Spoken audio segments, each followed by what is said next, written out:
munaasabadan ayaa waxay ahayd mid lagu dhiirigelinayay arday ka gudubtay heerka koowaad ee jaamacadda waana dufcadii toddobaad ee ka baxda jaamacadda Balaasma ee magaalada Jowhar. ardayda ayaa sidoo kale waxay ahaayeen kuwa difaacanayay buugooda waxbarasho ee jaamacadda iyadoona munaasabadu waxay ka soo qayb galeen qaybaha kala duwan ee bulshada ku nool magaalada Jowhar, maamulka jaamacadda iyo macallimiinta. ugu horeen ka qaybgalayaasha munaasabada oo isugu jiray qaybaha kale ee bulshada ee aynu soo sheegnay ayaa munaasabada ka hadlay.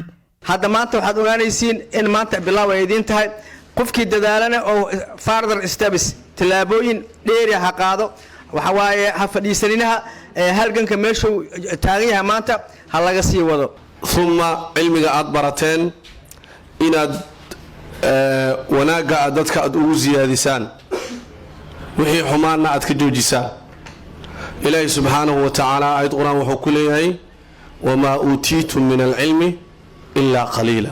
waana filayaa in toobigyo aad qaadateen ku habboon magaaladiina deegaankiina waxna u tari doono bulshada qaybaheeda kala duwan kuwa waxbartay oo idinka dambeeya waxbarashada ku jiran ay ka faa'iidi doonaan dadka community-gana dhibaatooyin culeysyo iyo dhibaatooyin jiray environment-iga iyo nolosha ka jiray wax looga bedeli doono.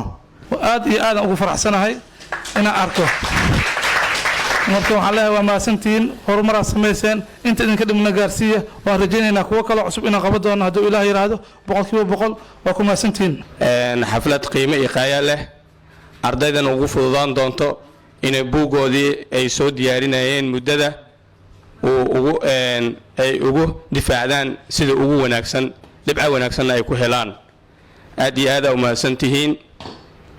sida protocolka iyo waxa idinla sheegay oo ku saabsan hanaanka buuga loo difaacanayana dhammaan waxaan rajaynaa inaan nidaamkaas aan wada qaadano si xafladda noogu qurux badnaato. ardadan maanta munaasabada dhiirigelinta loo sameeyay ayaa wajidooda laga dheehanay farxad aad u weyn maadaama geedigoodii waxbarasho ee heerka koowaad ay soo idlayeen.